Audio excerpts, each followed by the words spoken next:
안녕하세요. 토론토 임성주 부동산입니다. 봄이 되면서 부동산 시장도 어느 정도 활기가 좀 이루어지는 것 같습니다. 오늘은 콘도 분양 또는 타운하우스, 하우스 등을 분양을 할 때 저희가 계약서를 받게 되는데요. 이 분양 계약서를 받을 때 받고 나서 그냥 보관만 하라는 것이 아니고 여기서 우리가 사전에 확인해야 될 사항들이 있습니다. 이런 사항이 어떤 것이 있는지에 대해서 알아보도록 하겠습니다. 특히 콘도 같은 경우는 열흘 동안의 쿨링오프 기간이 있습니다. 이 기간 안에는 변호사와 상의를 해서 빌더에게 요청사항을 전달할 수도 있고 또 하나 아주 마음에 안 들 경우에는 캔슬을 할 수 있는 권리가 있습니다. 자, 콘도 분양 콘도 프로세스를 다시 한번 전체적으로 한번 살펴보도록 하겠습니다. 제가 세일즈를 해서 계약서를 작성을 하게 되는 세일즈 단계가 있고요. 다음에 컨스트럭션 단계, 다음에 입주를 하는 입주 단계, 다음에 등기가 나는 레지스트레이션 단계가 있습니다. 제가 얘기하는 분양계약서 검토 기간은 세일즈 센터에서 사인을 하시고 열흘 동안입니다. 이 기간은 아까 설명드렸던 대로 쿨링오프 피어리드라고 하죠. 빌더나 빌더 변호사에게 요청사항을 갖다가 전달을 할 수도 있고 있습니다. 두 번째, 저희가 법률적인 문제라든지 여러 가지 문제에서 좀 부족할 수가 있기 때문에 담당 변호사를 선정, 상의하셔서 내용을 검토해 보시고요. 다음에 필요할 경우에는 빌더에게 수정 의뢰를 하실 수도 있습니다. 이 계약서가 빌더가 반드시 받아들인다는 보장은 없지만 그래도 한번 의뢰를 하는 경우가 이기를 권해드립니다. 세 번째, 하우스라든지 프리홀드 타운 같은 경우는 사인함과 동시에 이 쿨링 오프 피리드가 없고 펌딜이 됩니다. 이렇기 때문에 제가 좀 더 주의를 요해야 되는데요. 대부분 보시게 되면 빌더 홈페이지에 계약서가 나와 있습니다. 사전에 이것을 내려받으셔서 검토를 해보셔야 될 것 같습니다. 다음에 네 번째, 코비드 이후에 저희가 그 모든 계약서가 대부분 요즘은 다큐사인으로 이루어집니다. 그래서 이 페이퍼로 볼 때와 틀리게 검토하기가 조금 더 어려워진 경우도 있는데 이렇다 하더라도 반드시 다시 한번 그 계약서를 검토를 하실 필요가 있습니다. 저희가 받는 서류로는 계약서가 있고요. 다음에 디스클로저 스테이트먼트라고 콘도닥이라고 합니다. 이걸 저희가 받는데요. 나중에 전매라든지 입주, 등기에 반드시 필요한 자료이기 때문에 잘 보관하실 필요가 있습니다. 자, 그러면 저희가 필요한 사항들을 조목조목 한번 살펴보도록 하겠습니다. 계약서에 나와 있는 금액, 파킹, 락커 등이 잘 표기가 되어 있는지 확인을 하셔야 되고요. 두 번째로 개인인적 사항들, 성명, 메일, 전화번호, 씬넘버 등이 잘 되어 있는지를 확인하셔야 됩니다. 나중에 시간이 지난 다음에 수정을 하시려고 그러면 어멘드먼트 형태로 수정을 하셔야 되는데 가끔 빌더들이 여기에 대한 추가적인 경비를 요구할 수도 있습니다.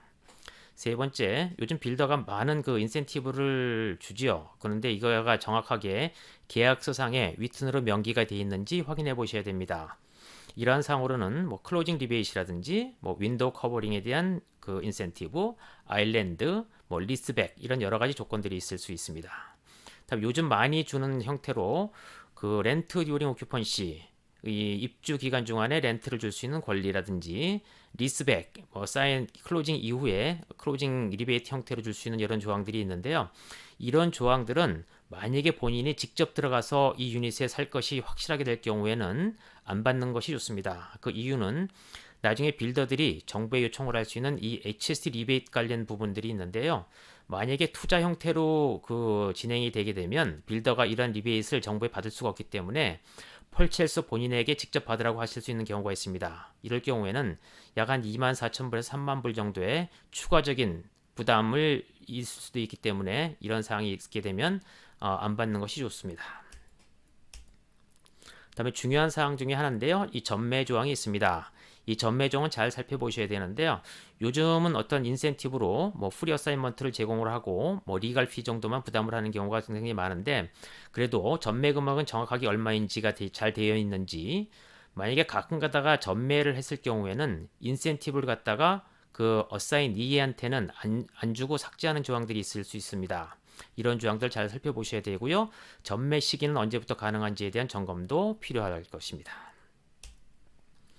중요한 것 중에 또 하나인데요. 이 클로징 코스트의 상당 부분을 차지하고 있는 이 디벨롭먼트 차지 부분입니다. 이러한 부분들이 가능하다 그러면 전체로 다 이 하드캡을 씌워서 얼마 이상은 못 올라가게 하시는 것이 중요할 건데요.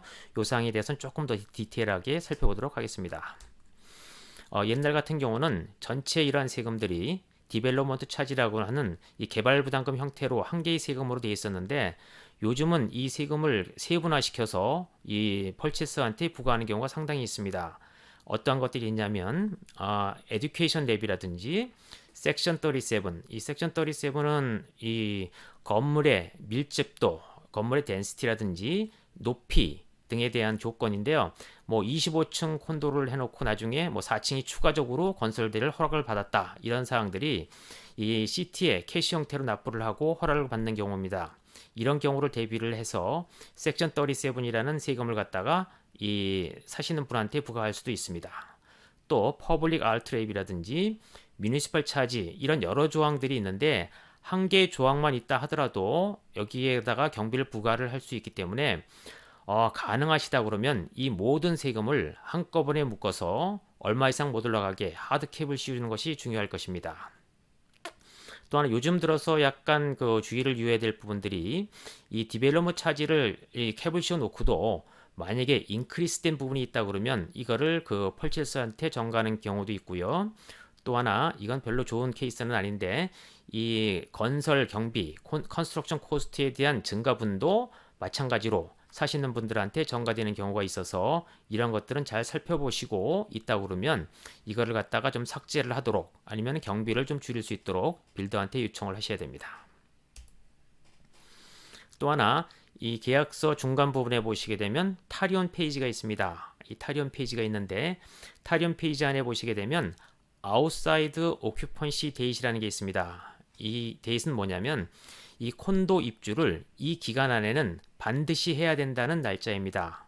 이거를 알아두셔야 내가 구입한 콘도가 언제까지 들어갈 수 있는 자격이 있다는 것을 확인을 하실 수가 있습니다.